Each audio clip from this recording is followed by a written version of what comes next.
Sejam muito bem-vindos a mais um Segue Infocast da Claves. Hoje está aqui em parceria com a Clarity para falar um pouco mais sobre o tema de como proteger, quais são os desafios do ambiente cyberfísico. Ao meu lado está o Ítalo. Ítalo é vice-presidente da América Latina. Ítalo, obrigado pelo seu tempo. Sei que está corrido, né? Semana passada estava no México, vai agora para Israel, está quase morando aí no avião. Obrigado por separar aqui um tempinho para a gente bater esse papo. Tá um papo extremamente relevante aqui para todo mundo. Léo, obrigado pelo convite, é uma honra estar aqui com vocês. Estou na minha cidade, no Rio de Janeiro. Ficar um pouquinho aqui é maravilhoso antes dessas viagens. E vamos falar muito sobre proteção de infraestrutura crítica, que é um desafio grande para a nação. Legal. Ao lado dele está o Jarbas. Jarbas é coordenador do time de segurança e infraestrutura crítica da Claves. Ele apoia aqui na jornada de segurança dos nossos clientes. Obrigado pelo seu tempo. Veio lá de Minas, né, Jarbas? Aqui, já não é do Rio de Janeiro. Obrigado, Léo, pelo convite. Agradeço a presença do Ítalo aí. Vai agregar muito esse bate-papo nosso. É um tema importante, né, Léo? Proteger CPS, né? Cyber Physical Systems. É um tema que está muito em alta. A gente vai hoje discorrer aqui vários assuntos, tirar dúvida. Vai ser muito bom, pessoal. Aí. Legal. Ítalo, queria te perguntar, aproveitando até a própria fala do Jarbas, CPS, Cyber Physical System, o que é, né? Assim, como que é esse cenário?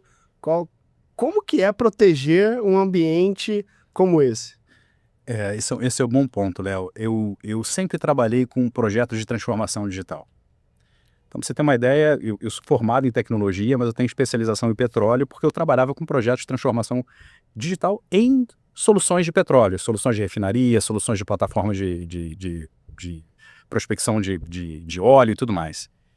E a gente sempre trabalhou muito com dispositivos de OT e IoT para trazer benefício para o negócio, para você conectar esses dispositivos e trazer predição, trazer melhorias operacionais.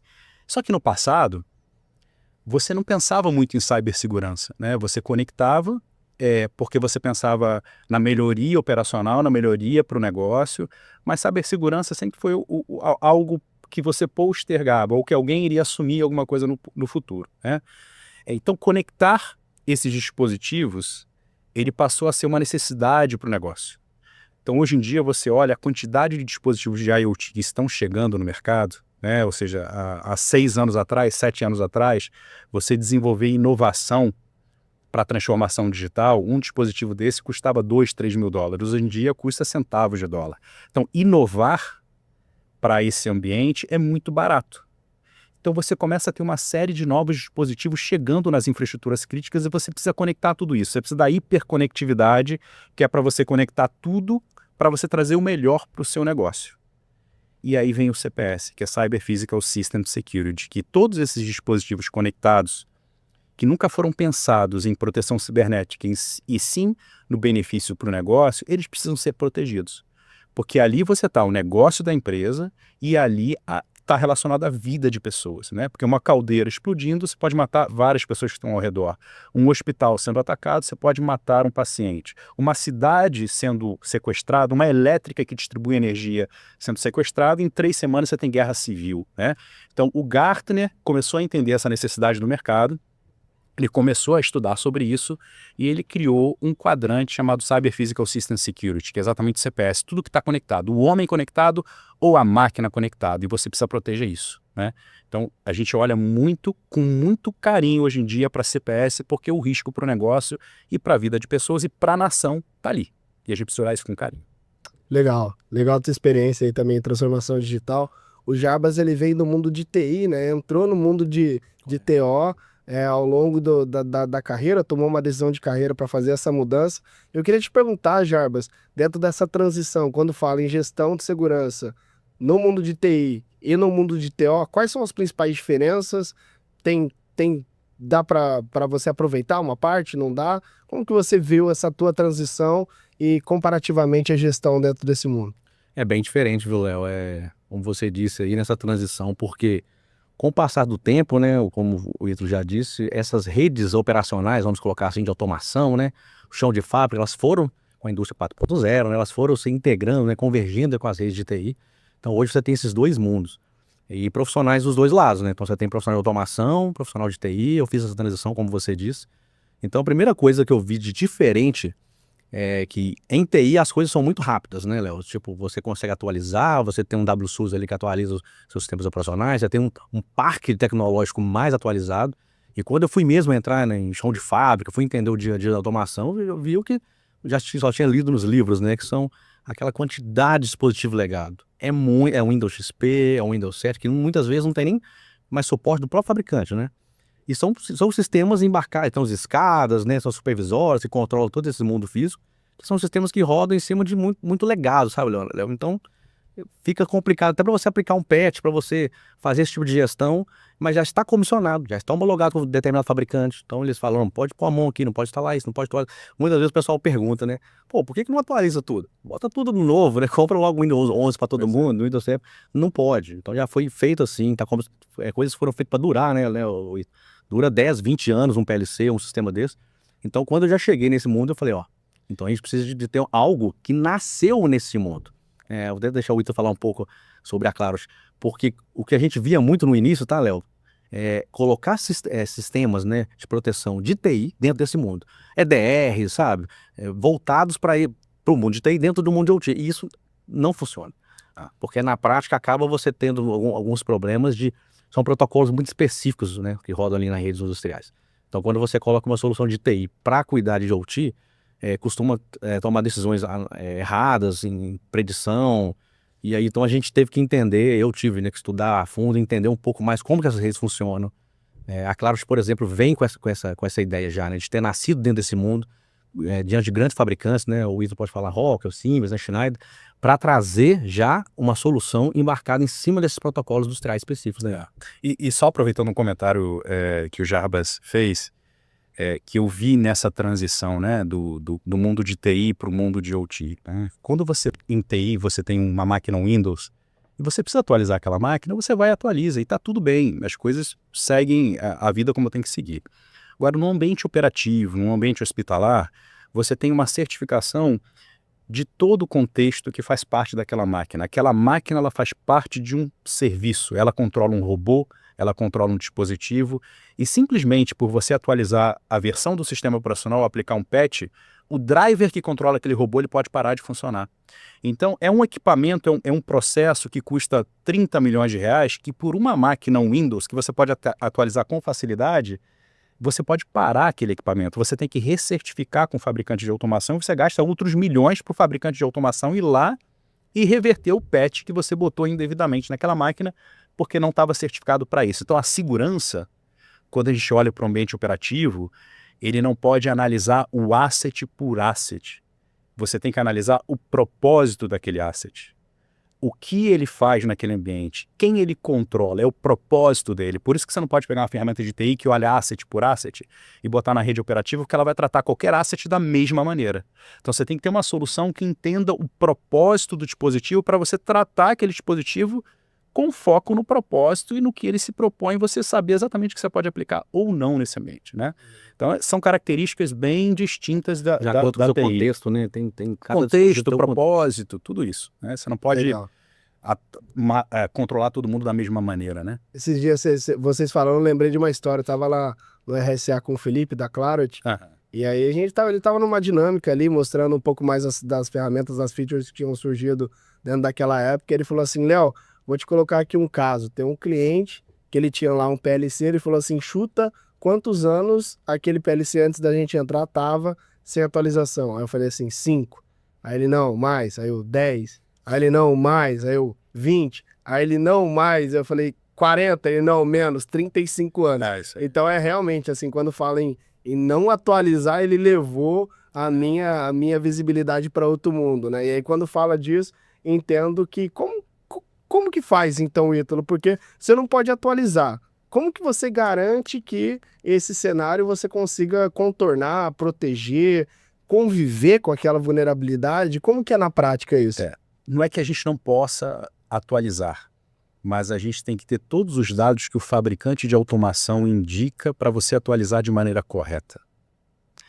Então, a nossa tecnologia, bom, como é que é o contexto como um todo, né? Primeiro que a gente tem que entender que dispositivo é aquele, qual o propósito daquele dispositivo, qual o peso de risco que ele está associado ao seu negócio, porque você pode ter um PLC, como você falou de um PLC, o mesmo PLC que controla um elevador é o mesmo PLC que controla a produção de alimentos. É o mesmo, só que com uma programação distinta, com um controle distinto. Então, o que você precisa fazer é entender, primeiro setar níveis de criticidade distintos para aquele dispositivo, um está relacionado ao negócio, outro está relacionado ao elevador, e aí você começa a entender a melhor maneira de remediar ou conviver com aquele problema.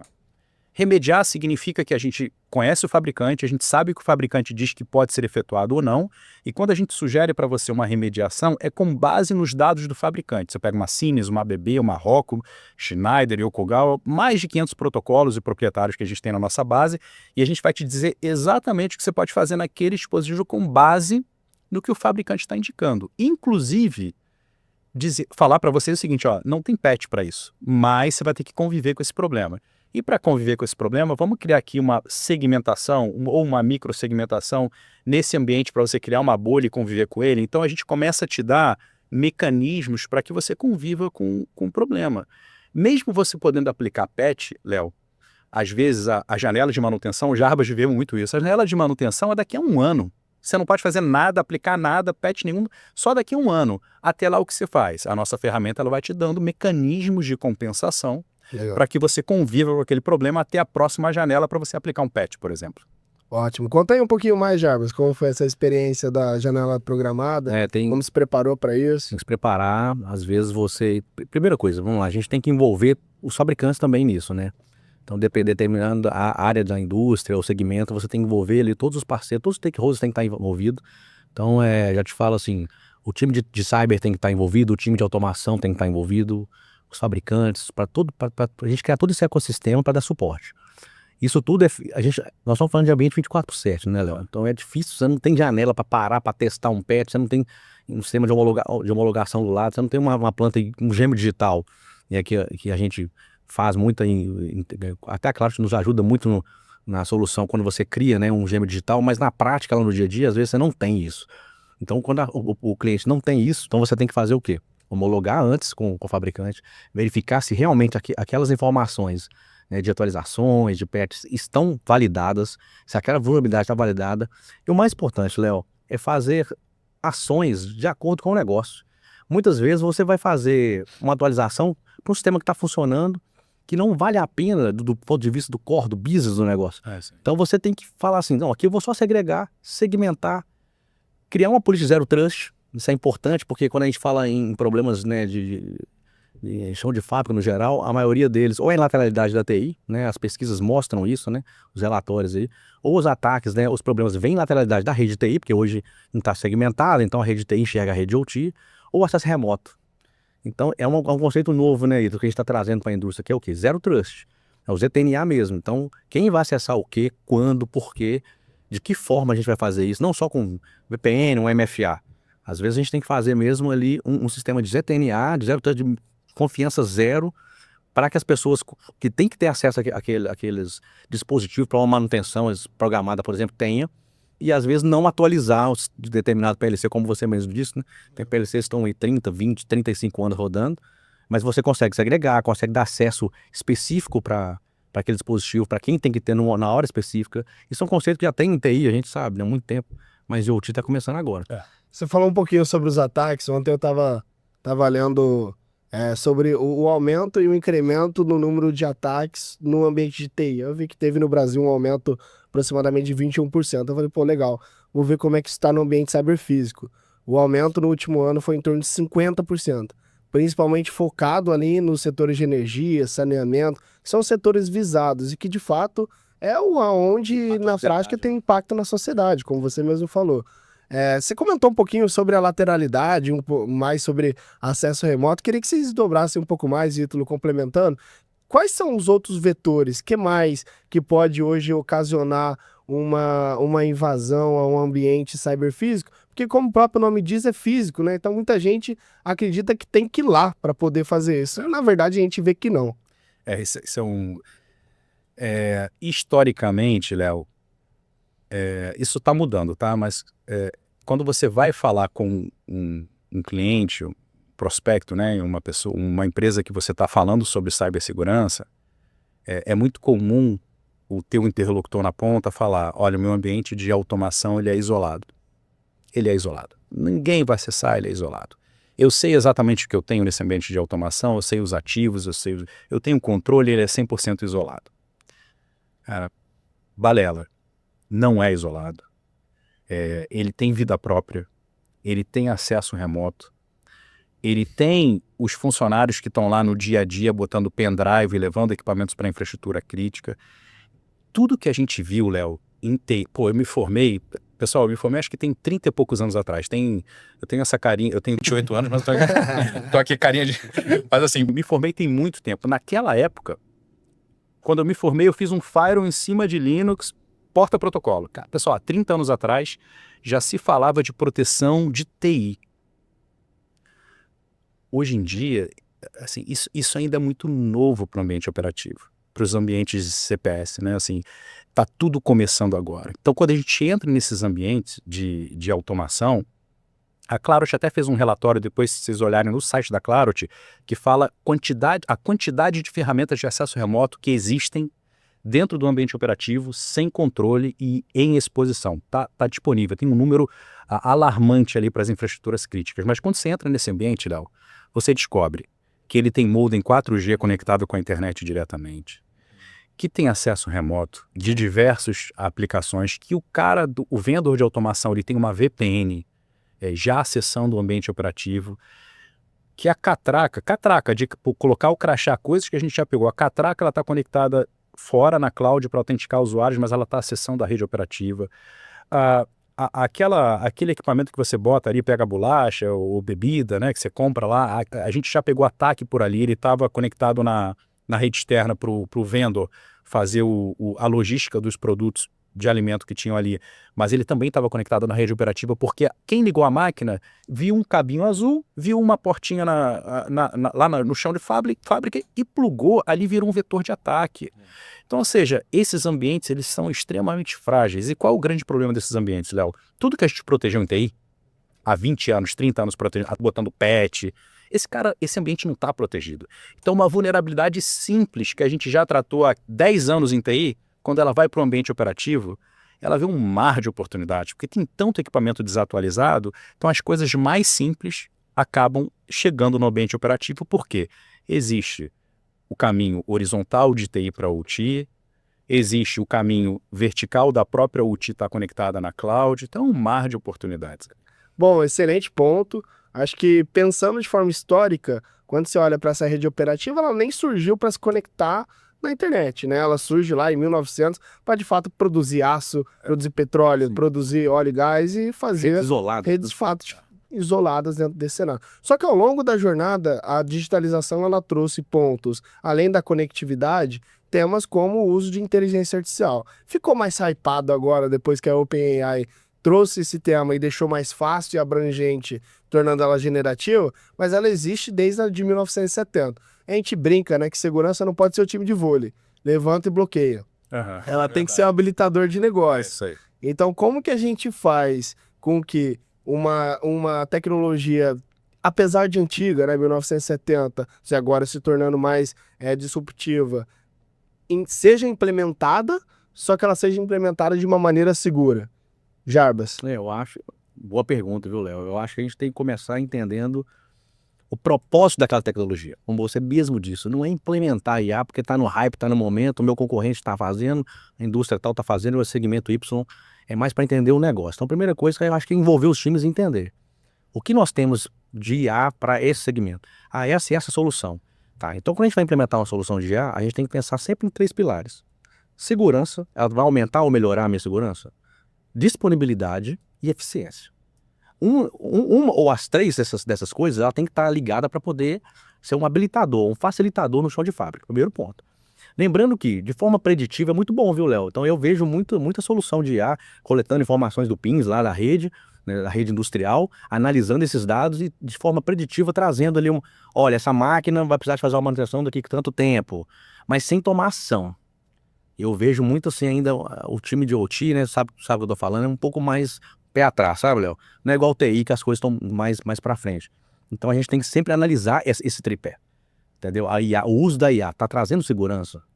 aumentando ou trazendo segurança, disponibilidade da minha rede operativa 24/7 ou eficiência, um desses três ou os três pilares tem que estar atento. Então a gente tem algumas soluções, por exemplo, o Ítalo vai falar, mas já começando, que eu já usei na prática, você tem ali o machine learning, então você tem um IA por trás de uma solução que fica escutando a rede ali, e ela consegue entender algumas coisas, alguns comportamentos. Olha, esse PLC está falando com esse dispositivo, ele não falava com esse dispositivo antigamente. Por que esse dispositivo está falando com essa estação de trabalho de engenharia aqui? Ah, esse dispositivo aqui está falando com uma rede fora. Então a IA consegue entender, mas até nesse momento, Léo, é mais como um alerta, sabe? Para os times de SOC, o time de campo, entender qual é o comportamento dessa comunicação. Porque eu já participei de projetos, Léo, que se você colocar a IA para tomar decisão, ela pode entender que um protocolo industrial, muitas vezes falado que para ela é novo, ela entende que é algo anômalo e para uma linha de produção, por exemplo. Um EDR, eu já vi acontecer isso na prática. Então você pode falar, eu não posso parar uma linha, não só pelo ponto de vista de negócio, do business, do core, que está parando ali uma linha de produção, mas vidas estão em volta, dependendo da ação que a IA pode tomar. Então isso é muito importante. Então, usar a IA de forma consciente, analisar esse tripé que eu falei, está impactando a segurança, a disponibilidade ou a eficiência, e aí você vai decidir, você vai ver se essa mudança que a IA está propondo, por exemplo, a gente fala os 3 N's, né? Só se ela vai ser feita next, né? Now, next ou never, né? Ela vai ser feita agora, daqui a pouco ou nunca. Não pode ser feito porque o impacto será muito maior. Então eu vejo a IA no OT, antes de passar a palavra para o Ítalo, mais como um copiloto, sabe? Não assumindo o volante ali, mas como um copiloto que vai te dar informações baseadas em análise, né, de inteligência artificial, mas sem tomar decisão direta no chão de fábrica, né, Ítalo? Eu acho que na rede operativa isso é muito mais complexo, mas eu acho que a gente não vai ter como fugir disso, não. Eu acho que ela vai chegar e vai mudar a vida de todo mundo, inclusive os negócios. Assim, eu acho que ela chegou como a indústria 4.0 chegou, a IA chegou para mudar o mundo e quem não se adaptar a isso vai ter problemas lá na frente. Tem que saber usar da maneira adequada. Tem que saber usar da maneira adequada. E como é que eu acho que IA, ela pode ser usada de maneira adequada no negócio, né? Eu acho que tem um problema cultural como um todo, né? Ou seja, é muito comum, como você falou, né? No passado, segurança era vista como a bloqueadora. Não pode. Só que a transformação digital veio e empurrou. Tem um caso, Léo, aqui no Brasil, que a gente foi conversar, eu fui conversar pessoalmente com o CIO dessa empresa, e aí eu perguntei como é que está o teu processo de cloud. Não, eu estou avaliando se eu vou ser multi-cloud, se eu vou escolher uma cloud só, tal, não sei o que. Aí, beleza. Aí a gente foi no time de operações, como é que você está em cloud? E aí o cara de operação falou assim, cloud nem pensar, minha rede operativa, na cloud, nem pensar. Aí contrataram um CTO, cara de transformação digital. Aí eu fui conversar com esse cara. Eu falei assim, e aí, cloud? Ele falou assim, já tô na cloud. Eu falei assim, caraca, olha só, cara. O de TI não sabia, o de OT não sabia e o CTO já tá na cloud. Eu fui perguntar para ele assim, mas como é que você tá na cloud? Aí eu imaginei, você tá com RP, alguma coisa? Ele falou assim, não. No meu processo produtivo, eu tinha um operador que todo dia ele navegava em todas as máquinas, ele ia olhando lá o vetor de cada máquina, o indicador, ele anotava aquilo no papel, ele mandava para o engenheiro de produção que tinha uma matemática que ele fazia com base naquilo para recalibrar as máquinas para o próximo ciclo de produção. Ele falou assim, eu acabei com isso. Eu botei Arduinos na minha rede operativa. Esse Arduino coleta o dado dessas máquinas, esse Arduino manda, porque existem clouds especializados em OT, toda aquela linguagem que o engenheiro de produção tinha, a gente desenvolveu um software, está na cloud, eu coleto, mando para a cloud, volta e mando comando para recalibrar todas as máquinas na rede operativa. Ou seja, cara, TI escolhendo cloud, OT, cloud nem a cara, o CTO estava lá na frente. Essa visão que você colocou de acontecer, né? A transformação ela vai acontecer, você tem que conseguir, de fato, garantir que ela aconteça a gente fala, botar o guardrail ali, ela vai acontecer, mas você tem que colocar, quando você tá naquela montanha que tá com o carro, pelo menos ali dentro ela não vai passar. E aí, Ítalo, um ponto que é legal, assim, você que tem bastante contato com com um mundo mais executivo? Você falou do CIO, você falou do CTO, você falou também da parte ali mais operativa. Como que fica o CISO dentro desse cenário, assim? Não deveria assumir a rédea, fazer as coisas acontecer, porque vai acontecer, assim. Qual que é o papel dele dentro desse contexto? O CISO, ele tem, assim, o CISO, ele é o interlocutor, na minha visão, ele é o interlocutor mais importante dessa liga de transformação digital, de AI, de negócio que está chegando. Porque, assim, no passado bloqueava-se. Agora o CISO, ele tem que se colocar como um viabilizador, como você falou, um cara que vai viabilizar de maneira segura o que precisa acontecer. Agora, super importante, o CISO, ele precisa entender, quando a gente fala de CPS, vamos lá, não é que todos, tá? Mas assim, ainda existem profissionais de segurança que entendem que o ambiente operativo, o ambiente de CPS não é responsabilidade deles. Pessoal, eu estava conversando com o CISO essa semana agora que eu estava viajando, conversando com o CISO, e a conversa foi muito interessante. O CISO falou assim, eu protejo a TI, eu protejo o corporativo, eu não vou olhar para esse ambiente de CPS, de OT, de IoT. Cara, eu sei que eu vou encontrar tanto problema, assim, não vou trazer isso agora porque eu não tenho budget, eu não tenho pessoas, eu vou trazer um problema que eu não vou conseguir controlar. E eu falei assim para ele, cara, eu tô entendendo o que você tá falando, mas olha só, você já entendeu que se você, imagina o seguinte, saiu uma notícia no jornal, essa empresa foi invadida por um ataque cibernético, uma notícia qualquer, por um ataque cibernético, e esse equipamento industrial explodiu e matou 10 pessoas ao redor. Ataque cibernético. Ele não quer saber do cara de OT, ele não quer saber do cara de infraestrutura, ele vai no CISO. Se o CISO acha que isso não é responsabilidade dele, quando sair uma notícia dessa, ele é responsável. Ele vai dar entrevista.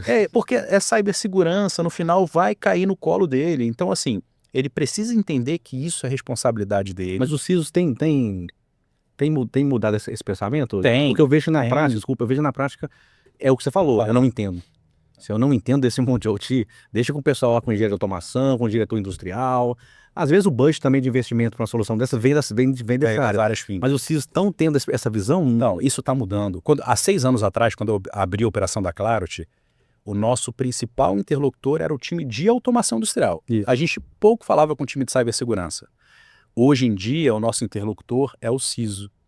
Então, a gente está nessa fase, né? O CISO está entendendo que é responsabilidade dele, e de fato porque é cibersegurança. Ele está entendendo como ele se relaciona com o time de operação da planta ou o time de negócio. E tem essa também, porque, por exemplo, pessoal, o CISO está protegendo só a TI. Como é que ele se conecta com o CXO level da companhia? Protegendo o negócio. Não adianta só ele proteger o laptop. Cara, ele tem que proteger o negócio da empresa. Se ele não protege o negócio da empresa... extrema, né? Exato. Se aquilo for atacado, pode falir uma empresa, pode matar pessoas. Assim, isso é muito crítico. É isso que conecta o CISO com o board da empresa, que ele ganha relevância nas decisões da empresa. Legal. Né? Mas eu vi isso está mudando. Isso está mudando. E assim, olhando para esse cenário no qual, né, a gente fala muito na Clave sobre esse tema, que é a responsabilidade extrema. Você olhar não é, eu não conheço, não vou olhar, não vou fazer. Mas sim, eu sou responsável por isso, eu vou aprender e fazer, vou me conectar com parceiros estratégicos e fazer, vou conectar com quem sabe fazer, que vai me ajudar a fazer. Essa responsabilidade extrema, ela é muito importante, assim, para que o negócio ele aconteça da maneira devida. E imagina que eu sou o CISO hoje de uma companhia que entendi a necessidade. Entendi sim que eu deveria me meter nisso, porque quando a bomba explodir vai cair no meu colo para aquele determinado problema, e eu quero começar essa jornada. Jarbas, você que começou essa jornada em uma das companhias, e depois eu queria muito, Ítalo, que você complementasse, porque você fez isso também inúmeras vezes. Por onde que esses deveria começar a olhar? Qual é o canal? Entendi a relevância e quero começar a atuar. Aonde? Olha, eu participei disso já bem colocado, Léo. Eu acho que a gente tem que iniciar, é cultural. Então, acho que a primeira coisa que você faz num grande projeto de implementação de uma solução de proteção de ambientes operacionais é você realmente fazer uma palestra de comportamento, cultura, pra gente, pro pessoal de fábrica. Isso eu vi que funcionou muito bem. Porque no final das contas, Léo, você tem que envolver todos os stakeholders, todo mundo tem que estar envolvido. Chão de fábrica, ATI. Então o CISO tem que ter essa consciência. Pô, vou começar. Ele às vezes teve a consciência, igual você falou, né, Léo? Mas às vezes o pessoal ainda não teve. Porque o pessoal de automação do dia a dia pode pensar assim, tá tudo funcionando, nunca foi atacado, né? Pra que você tá inventando moda, levantar o tapete? Claro que você vai encontrar, é legado. Não vai encontrar, não vai encontrar. Então tem que entender. Primeira coisa que eu acredito que a gente tem que fazer são essas, não sei se seria a palavra palestra, sabe? Internas, pro chão de fábrica. Conscientizar, Isso, né? conscientização, essa é a palavra que me fugiu aqui. É saber que é relevante. Isso, exatamente. Que não é só mais uma solução que o pessoal de OT falar, o pessoal de TI inventando moda. Querem instalar mais E uma aí, coisa. Ítalo, assim, sendo um pouco mais provocativo, né, que eu acho que é importante, até a gente tocando alguns outros projetos, a gente acabou vendo, muitas vezes as pessoas sabem que é relevante, só que ela não sabe o tamanho do buraco, não sabe o tamanho do problema que a pessoa já pode estar. Como você vê, Ítalo, pensando que esse primeiro passo seja o de conscientizar e aí você entender desse desafio, o que você faria agora, assim? Esse gancho é importante. E eu vou usar o Gartner para explicar isso. O Gartner, ele lançou o quadrante dele de CPS. E ele tem um documento que ele fala a jornada de CPS. Primeira fase da jornada é isso que vocês estão falando. Ou seja, o pessoal precisa entender que eles têm que proteger o ambiente de CPS, né? A gente está falando muito de OT, mas, pessoal, quando a gente fala de XIoT, são milhões de dispositivos. Você imagina que daqui a 3 anos nós estaremos conectados. Eu estava falando com um CIO de hospital, para atender a demanda da população, o leito ele vai ser um leito residencial. Tudo aquilo que você tem num leito de monitorar um paciente, aquilo vai estar na casa do paciente. Então, ou seja, você vai estender, ou seja, qual é o perímetro da superfície de ataque. Então, ou seja, isso vai... A gente está falando da indústria, mas, cara, quando você olha, a IoT é gigante. Mas por que eu estou comentando isso? Pegando a jornada do Gartner e indo à sua pergunta, a primeira fase é cultural. O CISO tem que entender que é a responsabilidade dele, a empresa tem que entender que o negócio está ali e todo mundo tem que olhar ali. Segunda fase, qual é a superfície de ataque que eu tenho? Gente, ela é enorme. E por isso que eu estou falando, muitas vezes não tem um perímetro físico como a gente imagina naquela... Então a primeira coisa que você tem que fazer é entender a sua superfície de ataque. Trazer visibilidade. Trazer visibilidade. Com isso você consegue conectar, porque você não vai tratar tudo da mesma maneira. Você conhecendo o CISO conhecendo o negócio da empresa, ele entendendo a superfície de ataque, ele vai saber classificar o que é crítico para o negócio, para ele classificar os investimentos dele com base nisso. Teve um projeto que foi interessante isso, né? A gente apresentou um modelo do resultado e aí ao final a rede operativa falou assim, poxa, eu já sabia, eu tinha um sentimento que isso tava. Essa foi a fala. Eu tinha um sentimento que tava assim, mas quando você me mostrou de fato o caminho, né? Por onde o cara entra. Quem que tá acessando? Pô, eu imagino que tá segregado, mas tá segregado fisicamente ou logicamente? E será que essa lógica de segregação de rede, ela tá adequada ou não tá? Então essa jornada ela é muito relevante, porque às vezes as pessoas acham que é uma coisa, mas quando vai ver na parte, né, faz um assessment, faz esse levantamento, ela vê que de fato é outra. É isso aí. Pensando nesse cenário, tão importante quanto saber o que fazer, é saber o que não fazer. O melhor da vida é você aprender com o erro dos outros. Dentro dessa jornada, Ítalo, eu queria direcionar essa para você. Que você vê que são os principais erros dentro dessa... Entendi que é importante, vou colocar na prática e, pô, deu errado. Alguns casos que eu acompanhei que realmente o resultado não foi adequado e no mercado como um todo, tá? Quando você pensa nessa primeira fase de visibilidade, você imagina que você tem 50 plantas, Léo. 50 indústrias. Cada indústria tem 20, 30, 40 segmentos de rede. Quando você quer ter essa visibilidade e você começa botando hardware em tudo que é lugar, vira um projeto milionário. E você não precisa fazer isso. Então, assim, um grande erro que a gente acompanha no mercado é quando você quer iniciar um projeto, vamos botar sensor em tudo que é lugar, vamos botar coletor em tudo que é lugar. Cara, isso é um erro, né? Porque, assim, você pode começar de uma maneira mais simples, com um menor custo, para definir o correto da sua jornada. Não vira um projeto de hardware, vira Um projeto de hardware, não vira um projeto de cibersegurança. Então, por exemplo, tem um cliente aqui no Brasil, ele tinha 27 plantas. 27 plantas. E aí ele começou a falar o seguinte, olha, eu vou contratar um assessment por planta para entender o risco de todas as plantas e tal. Aí eu fiz a seguinte pergunta para ele, por onde você vai começar o assessment das suas 27 plantas? Eu vou olhar que gera mais dinheiro. É um pensamento. A que gera mais dinheiro é por onde eu vou começar, que teoricamente é onde tem... Galinha dos ovos de ouro. O galinha dos ovos de ouro tá ali. Eu falei, mas você tem certeza que... Porque assim, você pode ter uma outra planta que já está sendo invadida. Como é que você vai saber? Por onde você começa, né?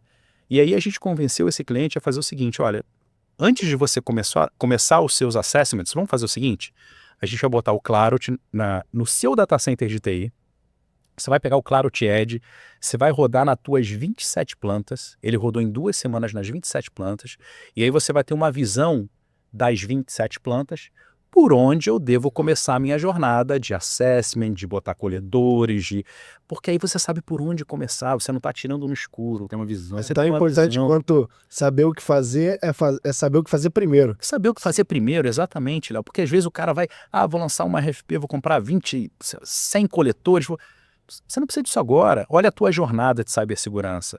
Vamos primeiro mapear, entender o que você tem, classificar o teu risco e ali você começa a mergulhar nas melhores técnicas e produtos e soluções para aquilo que foi definido, mas você tem que ter um mapa inicial, né? Então o que eu vejo muito ainda de erro no mercado é isso, vou lançar uma RFP, vou definir aqui 50 coletores, você não precisa disso para a fase 1. Vamos mapear o teu ambiente primeiro Agora, você precisa de uma solução que faça esse mapeamento sem a necessidade de coletores e sensores. Aí eu vendo meu peixe aqui, né? Claro, a gente faz isso muito bem, sem coletores, sem espelhamento de rede, a gente dá essa visão completa na fase 1 para você definir o que fazer, né? A outra coisa, Léo, só para pegar o gancho IDS por IDS não resolve o problema. O cara quer botar um IDS só para mapear o que está acontecendo. Cara, você tem que conectar o teu risco com o negócio, dar contexto, priorizar o que está em exposição relacionado ao negócio, que é mais importante para o seu business. Os IDS tradicionais de mercado, eles não fazem isso. Você tem que entender o teu negócio. Senão você vai proteger de maneira errada, você vai gastar dinheiro, você foi invadido, mas peraí, você estava protegendo o quê? Priorizou o quê na tua infraestrutura? Você faz um projeto para inglês ver, né, Léo? Na prática não funciona, né? Você falou muito bem, Ítalo. Trazer em projetos que eu participo. Eu queria que você complementasse, já, na sua visão, assim, quais são os principais... Ítalo, muito obrigado. Bem legal mesmo a tua visão. Fiz minha propaganda aqui, hein? Falei para não fazer. Até a camisa aqui, ó. Não tem jeito. Mas é a jornada aqui dentro. Eu queria que tu falasse, Jarvis, um pouquinho mais sobre. Olha, erros que eu já pude perceber. O Ítalo falou muito bem, tá? Então, eu vou pegando já o gancho, trazer contexto do risco para o negócio. No final das contas, Léo, você está melhorando o dia a dia da indústria? Sendo simples assim, prático. Cara, não, estou fazendo porque todo mundo faz, eu tenho que fazer, eu sou cobrado. Tem um normativo, né? Tem uma norma que manda uma ISO. Não, você está melhorando a segurança, a eficiência, a disponibilidade dessas redes operativas. Primeiro ponto, senão você não consegue nem renovar um negócio desse, você não fica de pé, o contrato fica de pé. Segundo, parceiros estratégicos. É muito importante nesse momento, que tem muito vendedor aí, Léo. Tem muito cara, sério mesmo. O cara vai lá e contrata um cara que o hype do momento é esse, uma solução de TI, o cara adapta para OT, não lê o protocolo direito, acaba causando um problema ali, do que realmente ajudando. E terceiro, começar pelas joias da coroa, sabe? Isso. São projetos grandes, como você disse, às vezes 27 plantas, 50 plantas. Onde é que é o core? Cadê o business? Onde que sai o negócio? É dessa plataforma? É lá no Nordeste, é lá no Sul? Onde é que está a sua planta que é mais importante? E aí nós vamos mapear com todos os stakeholders, mais uma vez, envolver todo mundo de chão de fábrica, falando, pessoal, é aqui que está a cadeia produtiva maior do seu segmento? É aqui? Então, quais são as joias da coroa? Onde a gente tem que começar? Porque aí você vai ter um ROI rápido, Léo. Você vai ter um retorno desse investimento rápido. Entendeu? O C-Level quer ver o seguinte, entendi. Estou protegendo o que dá mais importância para mim. Estou trazendo visibilidade, tenho um inventário vivo disso. Porque hoje nós estamos falando de visibilidade, né? O cara não tem nem inventário, não tem visibilidade. Não sabe nem quantos ativos tem. Como é que eu vou proteger algo que eu não conheço, né, Léo? Se eu não estou vendo, como é que eu vou proteger? Então, o que eu estou protegendo? Por quê? Qual o contexto? E aí você consegue expandir esse projeto depois com o tempo. Então, um dos erros que eu já vi, por exemplo, é usar, já tinha falado, né? Usar ferramentas de TI para OT. Isso eu já vi acontecer. Habilitar uma feature de um firewall que não era para aquele, mas o fabricante falou que que é OT, que é XIoT, como você Não é o core. não é o core da solução. Às vezes ela é muito boa para TI, mas na hora que você vai para OT, é o problema. E eu ouvi ontem à noite no jantar assim, cara, eu quero comer carne. Eu não vou num restaurante de massas. É isso, gente. Tipo isso. Legal. É isso, né? Assim, eu quero comer massa, eu não vou numa churrascaria. Assim, você tem que entender. Mas se tratando do seu core business, é óbvio mesmo. Bom, pessoal, assim, acho que o papo foi bem legal até o momento. A gente passou um pouco sobre o que é o CPS, a gente discutiu um pouco sobre a diferença entre TI e OT. Um ponto relevante aqui que eu queria salientar sobre isso é uma estatística, mais de 40% dos ataques de OT ele vem de TI. Então, tão importante quanto você ter essa visibilidade é ter visibilidade entre a conexão entre eles, que é um pouco do que a gente consegue fazer aqui dentro, né? O próprio Ítalo deu essa visibilidade. Poxa, o que está se plugando aqui dentro? Não é só gerenciar a vulnerabilidade, é garantir que o acesso esteja limitado. A gente falou também um pouquinho sobre o papel do CISO, foi uma jornada aqui esse podcast. Eu queria terminar fazendo com que vocês deixassem uma mensagem, começando aqui pelo Jarbas, deixa uma mensagem para quem está nos ouvindo, final. Obrigado aí pelo seu tempo, Jarbas, tá? Acho que foi um bate-papo bem legal. Obrigado, Ítalo aí. Já se conhece há muitos anos, né? Em projetos aí pelo Brasil afora. Léo, eu acho que a primeira mensagem é comece, sabe? Não é hype, não é porque tá todo mundo fazendo, é importante. Como bem dito pelo Ítalo. Se você tiver um problema, seja uma falha operacional, às vezes não é nem um ataque, você vai precisar de algo que te dê uma visibilidade, de forma forense também, sabe? O que aconteceu? Por que aconteceu? Não é simples, você não vai chegar numa reunião e falar assim, fomos atacados por ransomware. Parou todo o supervisório da empresa, parou a escada, parou a produção. Por que foi atacado? Eu investi tantos milhões, é isso que o CISO vai ouvir. Então ele tem que começar, e começa da forma correta, com parceiros estratégicos, soluções feitas para esse tipo de ambiente. Pode fazer benchmark, eu quero saber, me dê exemplos de empresas que usam, etc. Tal. Isso aí, pra gente é super tranquilo, a Claves e tanto a Clarot, né, como parceiro. Clá, né? Clá. Pode clá. E aí a gente consegue isso para que as pessoas fiquem mais confortáveis. Estamos com os parceiros corretos, de forma certa. Então, primeiro início, a minha dica que eu daria é, faça essas palestras que a gente acabou de falar de conscientização, comportamento, cultura e visibilidade. Só porque também se você quiser fazer tudo na jornada, sabe aquela pessoa que quer fazer tudo e não faz nada? Então começa com cultura, comportamento. A gente não faz muito em TI campanha de phishing, né? Não é muito normal isso. E OT, essas campanhas, né? Essas palestras, tem que começar essa conscientização. E tem que falar o mundo deles, né, Jaime? O mundo deles. Tem uns pontos assim, tava falando outro dia também com o CISO, poxa, a gente recebeu um convite para dar uma palestra no conselho, e aí o conselheiro falou assim, Léo, só não vem aqui falar que minha senha é fraca, que eu tenho, né, esse aqui é um link de phishing e tudo mais. Para cada público, assim como no conselho, ele não quer ouvir isso, você não vai chegar em TO e vai falar uma coisa que para ele não faz parte. Então acho que direcionar para o mundo dele, a vivência do dia a dia, é bem relevante. Você vê essa relevância também? Demais, você falou tudo. Ele tem que ver valor naquilo que ele faz. Porque no final das contas, quem vai nos apoiar no dia a dia mesmo são essas pessoas do dia a dia, são os técnicos operacionais lá, o time de automação. Eles têm que entender. O show de fábrica tem que entender que essa solução não está trazendo um problema. Né? Não é um problema, é uma solução que vai te dar visibilidade, vai te dar inventário. Às vezes eles passam para auditoria, e tu vejo isso na prática, o cara não tem isso de bate-pronto. Quais são os dispositivos que eu tenho? Quais estão os riscos? End of life? O que tá a fim de... Eles não têm isso. Então comece, traga essa visibilidade, traz esse contexto para depois a gente começar a tratar de vulnerabilidades. A gente sabe que a maioria delas vão ser tratadas com segmentação de rede, uma microsegmentação, segregando, criando um IDMZ e tal. Mas você tem que começar. Porque isso está mais que provado, né, Léo? Que hoje os ambientes operacionais estão sendo atacados. Cada vez que passa, eu li o relatório, né, de inteligência da Clarity outro dia, do TIM 82, muito bom. Os ataques estão direcionados. Sim. Não é um cara que não entende do mundo de OT, de um SCADA, um protocolo lá, um Modbus, ele já sabe o que ele está fazendo, ele vai direcionado para aquele alvo e você precisa se proteger da forma correta. Então, eu acredito que a gente deve começar por aí. E você, Ítalo? Eu tenho uma mudança muito grande no mercado, Léo. Assim, eu estava na Argentina e a gente teve uma reunião com um grupo do governo da Argentina que está criando como GSI aqui no Brasil, né? Então, eles estão começando a criar, por exemplo, padrões para proteção de infraestrutura crítica. Que o governo ele começa a entender que infraestrutura crítica é importante para a sociedade, ele vai começar a criar padrões e tudo mais. Se vocês olharem no Brasil, o Brasil, o GSI já lançou um documento de proteção de infraestrutura crítica. Ele fala lá o que é hospitais, elétricas, ele já começa a trazer isso para o mercado. Quando você olha no Chile, já está muito maduro. Quando você olha no Peru, Peru está implementando. O que eu quero dizer? Regulamentação vai chegar.